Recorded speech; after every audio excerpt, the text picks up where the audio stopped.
La pandémie, comment ça affecte un artiste à la maison, parent? Chez nous, c'était plutôt compliqué de tout à coup gérer les enfants à la maison, le travail à la maison, le conjoint qui devait soudainement travailler à la maison, dans un lieu où il n'y a pas de bureau familial, il n'y a pas de pupitre pour les enfants et pas nécessairement d'envie de la part des enfants de continuer l'école à la maison au tout départ quand personne ne savait ce qui se passait.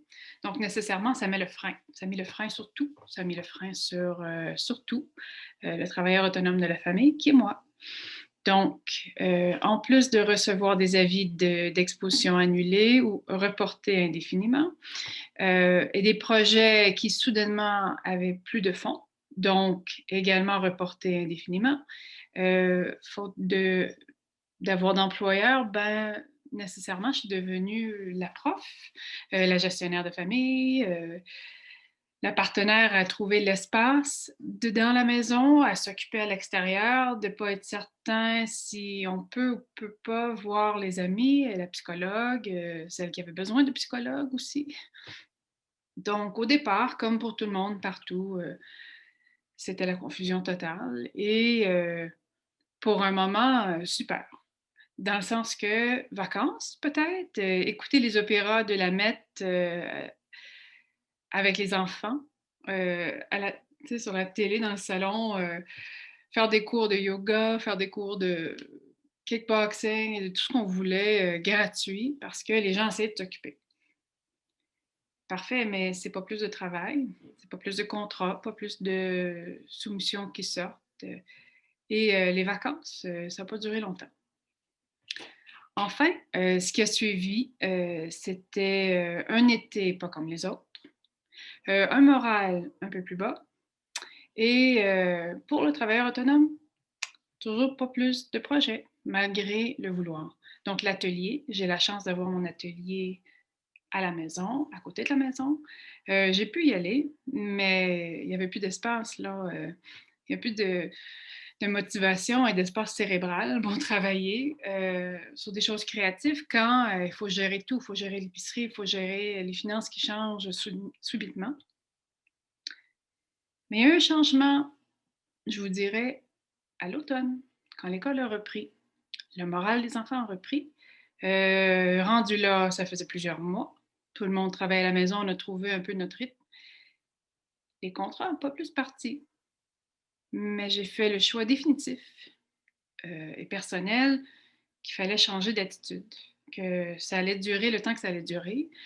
Et pas pour faire le gentil animateur, là, mais on a, on a trouvé des façons de changer de morale, de modifier l'attitude, de modifier tout.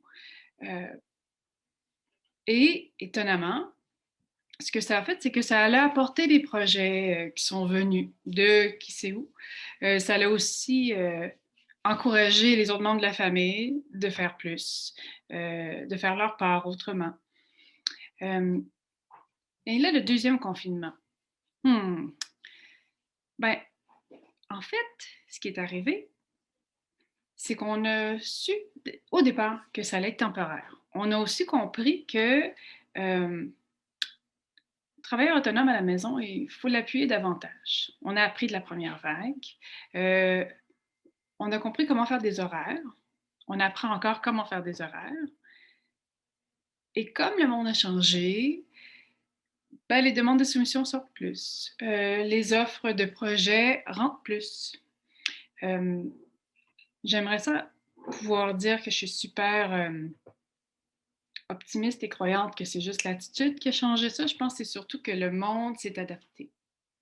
Je pense que chez nous, on a été très reconnaissant que c'est en fait mon travail à moi devient un peu le travail familial.